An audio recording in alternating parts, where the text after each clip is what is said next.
Now, we're going to have 2 strops, and we'll make them the same length, which it really doesn't matter. And also this width of timber, it can be whatever width of timber you've got. I wouldn't go below, say, 5/8 or 16 mil, because then it can start to bend, depending on your timber.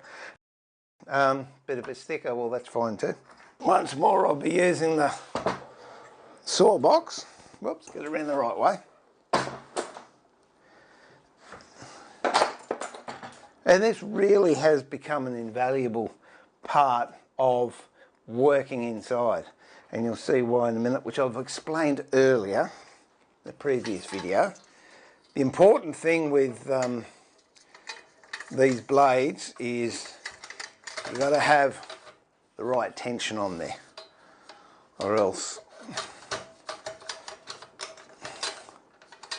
there we go, it doesn't work properly. So what I want to do is square the ends off first, pop them in there, and there we go. And you'll notice I haven't got much room behind me, but I'm still able to use the saw.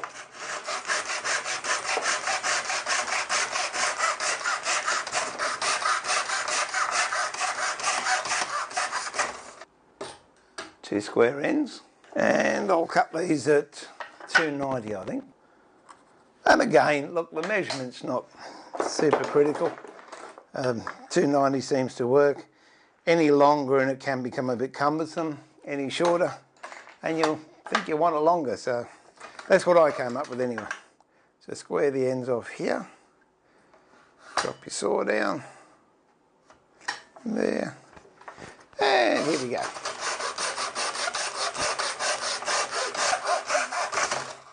Now I did say before, there's a big benefit of having this type of saw.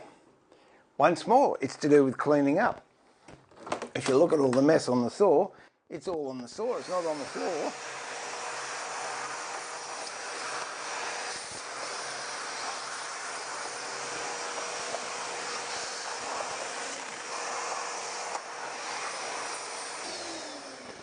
That's it, done. Measure up 200. Bring that line across. Now one of these I'm going to do with leather on one side, and the other one I'm going to have leather on both sides, and I'll explain that a little bit later on. Obviously what you could do, once you've done that, you can just glue leather on with contact cement and it'll be fine, it'll work great. These, they have handles so you can hang on to it whilst you're doing it, but if you just did it square, then you can just put it into the vise. It's going to work brilliantly in the vise. And if you want a handle, I'll show you what I've come up with. So if I come down 40 mil, and I'm going to put a 30 mil hole in there. If you want to find half of this, instead of measuring it and trying to be spot on using a ruler, you can use the ruler, but you don't have to measure. Just go from this corner and swing your ruler around until you get something you can divide, in this case divide by 2. So I'll swing that around. That measurement there is 90, so 45 is half of 90. That is going to be the middle. Same, if I didn't want to pick 90, I could have 60. Put it on that corner, swing it down. That's 60, mark 30. That's going to be the middle.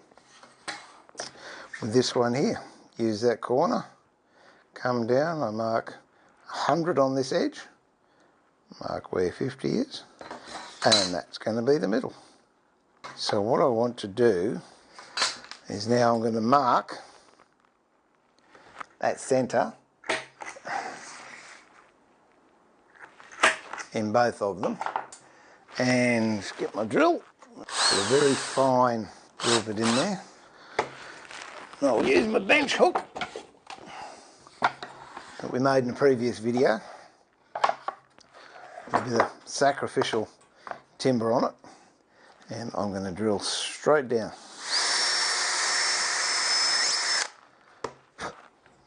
We've got a hole right on both sides. Grab a compass. There's one here. I'm going to use this forcing a bit, and I know it's 30 mil, so I'm not worried about drawing the inside circle, but what I want to do is draw a circle that's 10 mil bigger in diameter. So I've set my compass up. This is 30 mil, which is a radius of 15 mil. I've set my compass up to have a radius of 20 mil, which is there. And I'm just going to draw a circle on both sides.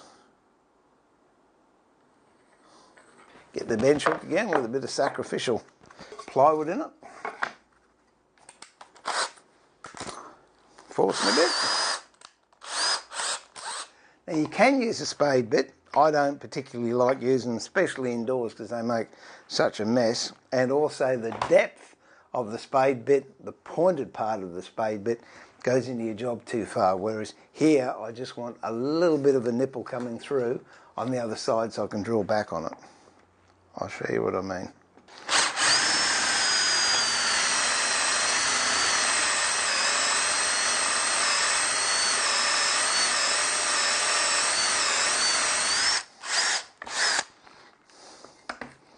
Now I've just got a little bit of a nipple of a hole coming through, so I can then go back in the other way and it'll give me a nice cut. And there you have it. Now the leather I've got some very supple suede and much coarser black buffalo hide. This one I'm going to put suede on one side, buffalo hide on the other. And this one, I'll just put buffalo hide on. Research would suggest there's no difference between using the shiny side of the hide or the rough side. I personally prefer the rough side. But if you're going to do that, what I have found is you have to break down the skin itself using 100 grit sandpaper or something like that. So I'll just give it a rough. I don't know if you can see that, but the glue or whatever it is they've got in the tanning process comes off and gives me a much better surface to grip on. I have tried before without sanding it, and the contact cement just congeals into little pools and it won't stick to the skin. The suede, on the other hand, it's fine, it'll glue straight on. So what we might do is we'll cut a straight edge first, make sure this is going to be long enough. Yep.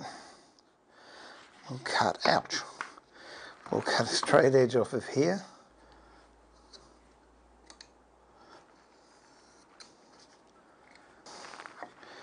And also we'll cut a straight edge here.